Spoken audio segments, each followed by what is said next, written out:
and welcome again to the maths class with me, Sarika. This is question number 6 from the exercise 1.4 from the chapter Integer. So question number 6 is that in a class test plus 3 marks are given for every correct answer. मतलब एक class test में आपका जो जैसे हम भी class test होते हैं हमारे भी, तो उसमें जब हम क्लास टेस्ट लेते हैं तो इन्होंने कहा है कि हमने हर करेक्ट आंसर के लिए, अगर आपने कोई भी करेक्ट आंसर दिया है तो उसके लिए आपको 3 मार्क्स मिलेंगे, ठीक है। And -2 marks are given for every incorrect answer, और -2 मार्क्स किसके लिए मिलेंगे? अगर जो आपका कोई भी आंसर गलत हुआ तो आपको -2 मिल जाएंगे, ठीक है। And no marks for the attempting any question, और अगर आपने अटेम्प्ट नहीं करा तो उसके लिए 0 मार्क मिल जाएंगे, कुछ भी नहीं मिलेगा। तो इसमें जो फर्स्ट क्वेश्चन कह रहा है वो कह रहा है कि राधिका स्कोर 20 मार्क्स, यानी राधिका ने टोटल मार्क्स लिए हैं 20, ठीक है। 20 मार्क्स उसने स्कोर करे if she got 12 correct answer. 20 कैसे लिए हैं? टोटल पूरा टोटल किसका होता है? टोटल होता है correct answers plus incorrect answers. अब उसने कितने करेक्ट दिए? 12 करेक्ट दिए, और आपको बताना how many questions has she attempted incorrectly. आपको बताना है कि उसने कितने क्वेश्चन गलत करे हैं, ठीक है। इसका सेकंड पार्ट है Mohini scores -5 marks in this test. Mohini ने -5 मार्क्स स्कोर करा, मतलब उसका टोटल कितना है? माइनस में चला गया, -5। दो she has got 7 correct answer, और -5 कैसे बने? उसने 7 तो करेक्ट आंसर दिए, लेकिन कह रहा है कि how many question has she attempted incorrectly. उसका भी हमें इनकरेक्टली आंसर्स निकालने हैं। तो सबसे पहले अपने माइंड में ये सेट कीजिए कि अगर मेरे पास टोटल स्कोर आता है तो टोटल स्कोर का मतलब है आपके पास करेक्ट आंसर्स, ठीक है, करेक्ट आंसर्स होते हैं उसमें, प्लस इनकरेक्ट आंसर। इन दोनों से आपका क्या बनता है? टोटल स्कोर बनता है, ठीक है। जैसे हमारे मार्क्स आते हैं ना, तो अगर हमारे मैथ्स में हमारा 20 मार्क्स का पेपर है तो पेपर के अंदर कुछ क्वेश्चंस गलत भी होते हैं और कुछ क्वेश्चन सही भी होते हैं, तो हम क्या लिखते हैं? सपोज मेरे 18 मार्क्स आए तो हम ऐसे लिखते हैं ना 18 आउट ऑफ 20।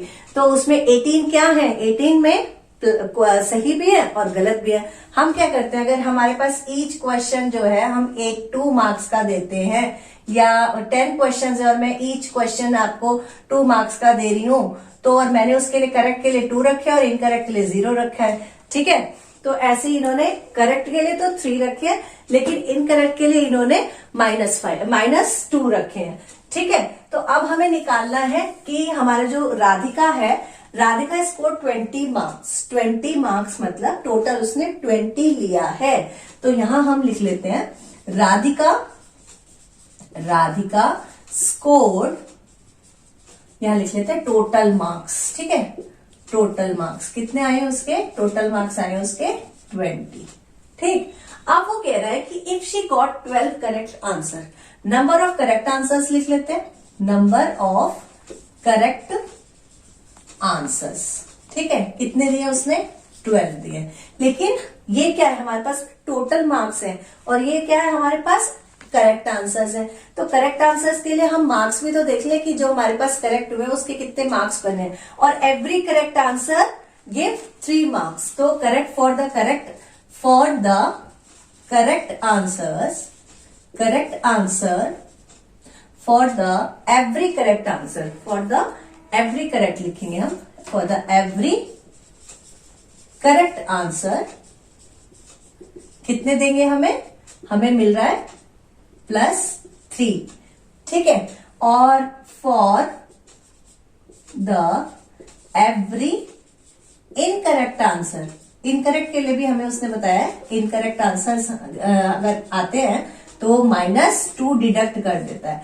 अब राधिका के जो नंबर ऑफ करेक्ट आंसर है वो है 12, तो हमारे मार्क्स बन जाएंगे for correct answers, marks of correct answers ऐसे लिखते हैं, मार्क्स ऑफ करेक्ट आंसर्स, ठीक है। मार्क्स ऑफ करेक्ट आंसर्स मेरे पास बनेंगे 12 मल्टीप्लाई, इससे मल्टीप्लाई कर देंगे ना करेक्ट के लिए, तो ये मेरे पास आ जाएगा 36। सो उसके करेक्ट आंसर्स के लिए 36 स्कोर बना है। अब हमें क्या निकालना है? पहले हम निकालेंगे इनकरेक्ट आंसर्स का टोटल निकालेंगे।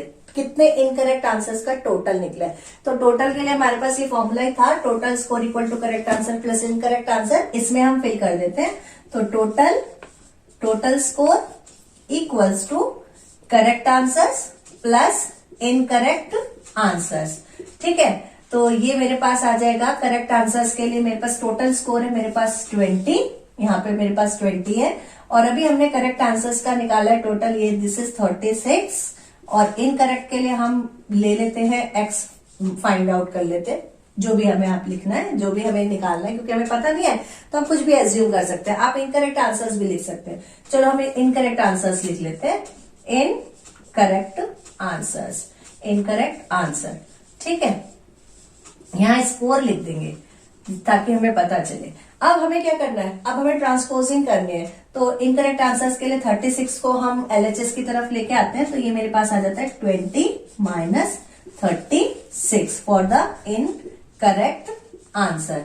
माइनस कर देते हैं, ये मेरे पास बनेगा माइनस, क्या बनेगा 6 माइनस 0 दैट इज 6 और 3 माइनस 2 दैट इज 1। तो माइनस 16 आ गया मेरे पास स्कोर आया, ये इनकरेक्ट आंसर्स का स्कोर आया है। लेकिन अभी उसने मुझे बोला है स्कोर नहीं निकालना है, हमें निकालना है नंबर ऑफ इनकरेक्ट आंसर। तो हमें पता है कि अगर ये मेरा स्कोर किससे बना है, स्कोर बना है number of incorrect answer multiply by score, यानी कि जो मेरे पास है, जो इस वक्त मेरे पास है वो है मेरे पास -2 से मल्टीप्लाई होके आया हुआ ये आंसर। तो यहां मुझे अगर नंबर ऑफ इनकरेक्ट आंसर निकालने हैं तो number of incorrect answer equal to -16 और एवरी इनकरेक्ट आंसर गिव्स -2। ठीक है, तो हम इससे क्या कर देंगे, -2 से डिवाइड कर देंगे। तो ये माइनस से माइनस कैंसिल हो जाएगा और 2 से 16 कैंसिल होके हमें क्या देगा, 8 देगा। सो राधिका स्कोर कितने, राधिका ने कितने अटेम्प्ट करे इनकरेक्ट आंसर, तो हमारे पास आंसर आ जाएगा number of incorrect answers equal to 8। तो दिस इज द आंसर। ठीक है, एक आंसर ये बनेगा, एक आंसर हमारे पास ये चीज बनेगी। अब आते हैं बी पार्ट पर। बी पार्ट कह रहा है कि सेम टू सेम ऐसा ही पार्ट है, बस उसका जो स्कोर है वो -5 है।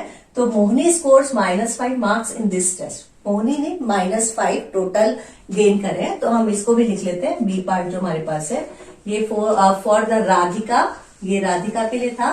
ठीक है, ये ए पार्ट है। बी पार्ट में हमारे पास है मोहिनी। तो यहां हम लिख लेते हैं फॉर मोहिनी। ठीक है, मोहिनी ने टोटल स्कोर करा है, total score that is -5। Same to same सारी चीजें ऐसी ही आएंगी। और अब पहले हम ये चीज लिख चुके हैं इसलिए अब लिखने की कोई जरूरत नहीं है। तो यहां उसने दिया -5 for in this test. She got 7 correct answer for number of correct answer equal to 7। अब नेक्स्ट लिखेंगे score of correct answer equal to 7 multiply 3 that is 21। ठीक है, अब हम क्या निकालेंगे, हम निकालेंगे स्कोर ऑफ इनकरेक्ट आंसर्स। ठीक है, ये निकालना है। तो किसमें से, टोटल में से माइनस कर देते हैं। Total score equals to correct answer plus incorrect answer. तो ये चीज निकालनी है, ये इधर आ जाएगा। टोटल स्कोर इसका -5 है और करेक्ट आंसर्स के लिए हमारे पास 21 है और प्लस इन करेक्ट आंसर। तो ये 21 हम LHS की तरफ लेके आते हैं और ट्रांसपोज कर देते हैं। -5 minus 21 equal to incorrect answer. Minus minus plus होते हैं तो 21 और 5 ऐड हो जाएंगे। दिस इज -26 इनकरेक्ट आंसर्स का स्कोर आया है। ठीक है, ये स्कोर निकला है। लेकिन हमें निकालना क्या है, हमें निकालना है attempted incorrectly, number of incorrect questions. तो सेम टू सेम ऐसे ही लिखेंगे, number of incorrect questions, incorrect answers equals to -26 upon, हर क्वेश्चन के लिए कितना था, -2 था ना गलत के लिए, तो यहाँ -2 कर देते हैं। माइनस से माइनस कैंसिल हो जाएगा और 2 से 26 13 टाइम्स हो जाता है। तो मेरे पास आंसर बन जाता है 13। ठीक है, राधिका ने स्कोर करा है सेम टेस्ट में 8 मार्क्स और हमारी जो मोहिनी है उसने स्कोर करा है 13 marks.